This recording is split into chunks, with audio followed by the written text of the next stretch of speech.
you know, sometimes I want to jump up and I got to remember, hey, I'm not 25 years old anymore. So, anyway, good evening, everyone. My name is Claston Bernard, as William says. You know, campaigning is a very key part of meeting who the candidates are. And it's always good to take that 1 or 2 minutes to get out there, shake hands, and look in the eyes of who will be running. I like to start off with this story. I'm an immigrant to this country, been here a long time. And William said something, sometimes we need to be armed with the facts. Well, I'm from a country named Jamaica. A lot of y'all probably hear about it, or you know, Bob Marley, you'll see the dreadlocks and you'll hear the reggae music and the weed references and all that kind of stuff. But there's a story that a lot of people are not paying enough attention to. At one point, Jamaica was one of the wealthiest Caribbean nations, was on the trajectory to be on the same GDP per capita as the United States of America. They had a prime minister in the late 60s after Jamaica gained independence in 1962 that was violently anti-communist. In fact, there was a guy in Jamaica who was a communist that was stirring up all kind of foolishness with the Soviet Union and different communist states, Cuba also, and the prime minister of Jamaica at the time says, you can't come back to this country. We are not serious enough about what we're facing with. But I'm going somewhere with that. In that time period, Jamaica was seeing some of the best growth. And here comes this guy, brilliant guy, very articulate. He was educated in England. His name is Michael Manley. And he promised Jamaicans a lot of goodies like we're hearing today from Kamala Harris's campaign. But the caveat is, one of the advisors to the Jamaican government turned out to be Kamala Harris's father. Pay attention. These communists, they travel, they destroy nations, and then they move in with the people who are saying they're refugees. And they lay those roots down. Y'all need to dig further. Candace Owens is doing some dates. But we need to look at why Jamaica is the way that it is. I grew up walking barefoot. We didn't have a whole lot of things in Jamaica. Didn't have electricity and running water. Well, my dad made a strategic decision because in order to have those things, he couldn't give us the education that we wanted. So even though he was a mason and a farmer, we had to forego certain things because the communists came in 1972 and promised a whole lot of things, free things to Jamaicans.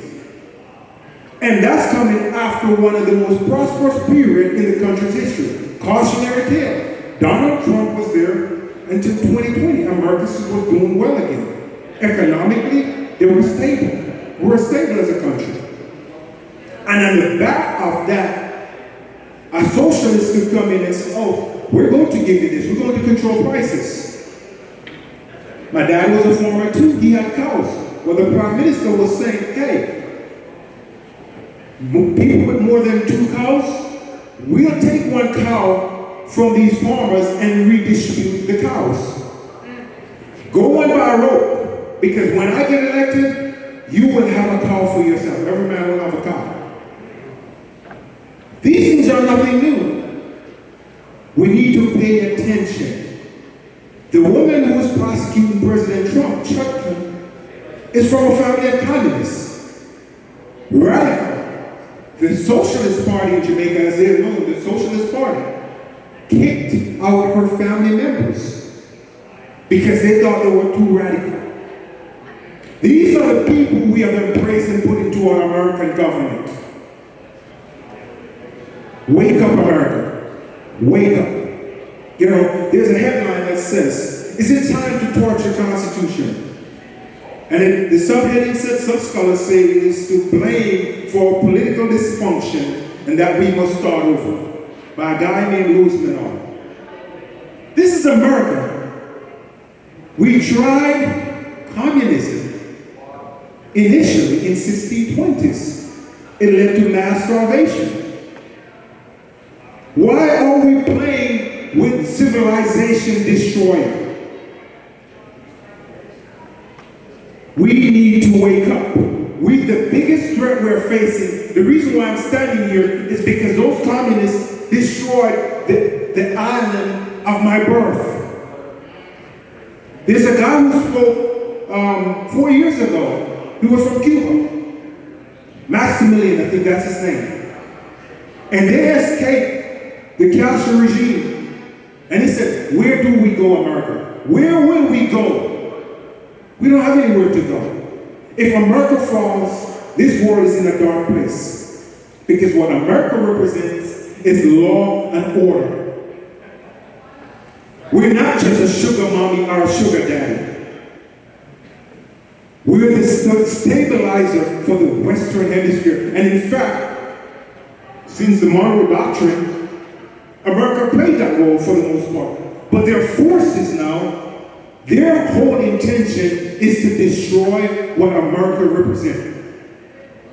We can't continue to give to people what we can't give to our citizens. The founders told us, hey, stay out of European business. That's what the founder says. We are now embracing European wars that is over 1,000 years old when we still haven't made 250 years yet. Are we stupid? But, you know, you have a guy running for on a ticket, and he says one person's socialism is another person's neighborliness. So, his name is Tim Walz. The same guy who locked down Minnesota, the same guy whose wife said she liked to open up the window and smell burning. Why is this election even close? But the problem is, the communists knows the nature of the American people and also the Republican Party. They know that because in Vietnam, we went to Vietnam and had many people die, not to win a war, but to compromise with the communists. That's what we're losing today. We continue to compromise with evil.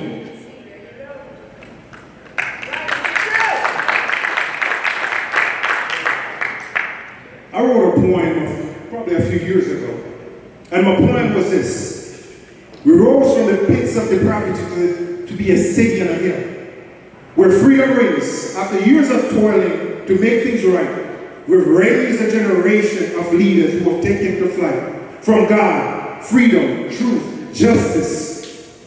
Are we still a republic? Are we willing to keep it? America, are we willing to keep it? Are we? This, like Isaac Hayes says, the church is important. The seeds of this republic was planted in 1620 by the people. You know what Governor Bradford said after they tried communism or communalism? He said this: those people think that they're wiser than God. And we're seeing that today, but we keep making compromises. Compromise after compromise. How has it worked out for the Cubans, the North Koreans? How did it work out for the Jamaicans? See, we need to pay attention to these small countries, why they're the way that they are. Where people live in nice mansions, in prisons, because they're imprisoned by burglar bars, because the communists destabilize the country, taking away their guns, and making them criminals. See, you can make beautiful homes where a criminal can just sit outside your gate, like we just saw happen in Texas, where you terror, tyranny. And they went to this lady's home, and they brutalized her, pistol whipped her. Who are we? Are we going to continue to compromise with radical evil? We cannot. Abortion is a major issue for me. And I will make no bones about it. Yes, we have to win. Roe v. Wade did what was supposed to happen. And I'll say this: it's not the president's fight anymore. It's for the Congress and the Supreme Court and the state's courts. But here's the issue. One of our founders, James Wilson, said this. When do we begin to be? When do we begin to be is when our rights begin. Not 6 weeks, not 12 weeks, but when we begin to be, the moment of conception. And we need to be radical. We have to win that fight. Now, J.D. Vance said something that was very crucial in his debate. And a lot of pro-lifers might not think that was satisfactory. But the issue is we have to become family oriented once again. It is in the family we'll find our strongest. And that's where we'll fight the hardest. We decimate the family, then it's easy for a woman to continue to say, I can be God and I can destroy that life that I have no control over. Well, they did have the initial control over, but let's leave that for another time. Only the individual can decide what's good for them. Only. Because that's the inherent right of how God made us. Only the individual, not the government. The government is not our God. And I keep going back to it. Can we keep this republic? Are we willing to keep this republic? Are we willing to fight? Are we willing to stand for the conviction? Are we going to keep raising a generation of leaders who will compromise with radical evil and keep believing that we are so big and powerful, we have our guns? The communists won't be able to touch us. Is that where we are? Socialism, it destroys the human spirit. It destroys civilization. It reduces civilizations to pile of rubble.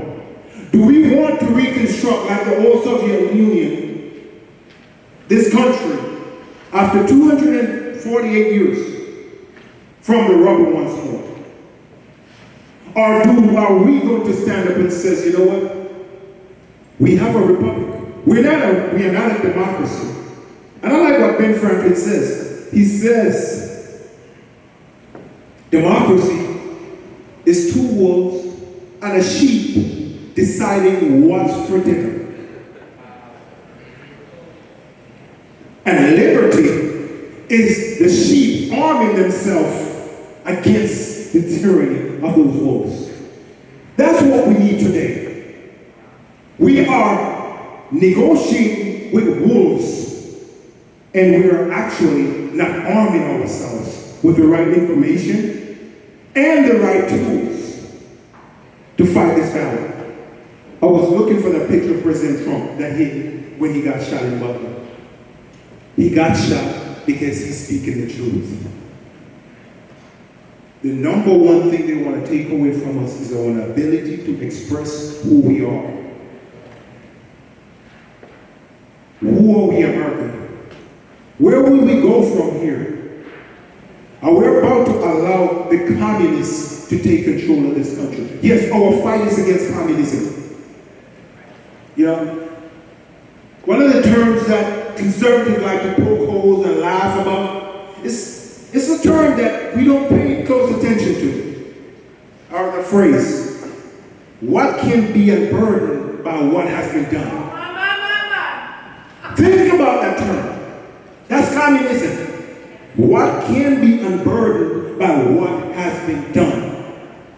We got a glorious document in the Constitution that was given to us on September 17, 1887. The Constitution, like the heading of what I read, is it of any more use to us? Yes, it is. Does the Constitution protect our speech? Does it protect our right to bear arms? Does it protect our right to worship? Does it treat all men equal? Does it do it? So what is it that they want to unburden? What is it that they want to relieve? They want to relieve the very foundation of who we are. Do not laugh when you hear that term. What can be unburdened by what has been done? That's a communist. Yes, it is. Yes, it is. And we have allowed, whether it's right-wing media and others, to just jovially discard it. We need to pay attention to what's happening around us. Socialist policies attack the Declaration of Independence, that all men are created equal with certain inalienable rights. They tell us the Constitution was written for rich white men. It considered blacks 3/5 of a human, which is a lie. It says 3/5, when you work it out, it says 60% of slaves would work for the Democrats or the slave masters to keep them in power. Well, today, 9% of blacks are voting for the slave masters. It's 9-10. That's what it is. It's not 3/5 anymore. So when they bring up the 3/5, you should bring up 9-10. Because now 9/10 of the black population is supporting the party of the slave master. And they have been steeped in communism. Because the communists knew that if they could cause black Americans to lose who they are as Americans, that goes back generations, then half the battle has been won. It is time we wake up. It is time we stop being sheep without guns, or sheep without a shepherd. America, Louisiana, Republicans, we need to vote like our life depends on it. We're in the Titanic, heading towards an iceberg. That's where we are. And only through prayer and God and our votes can we rectify this. Isaac, I like the direction. I'm going to say this. We all know a lot of Christians. This is how I'm going to end it. The reason why America is where it is because Christians have abdicated their role in the public arena.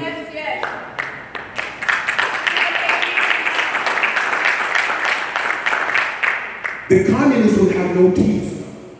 The communists would not even be where they are if the Christians, not the church's job is to bring and win men soul to Christ.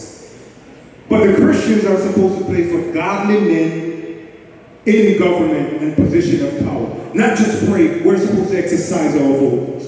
So I'm asking that you guys, when you go out there, you ask your friends, the Christian, and says, it's time to get serious about saving this republic.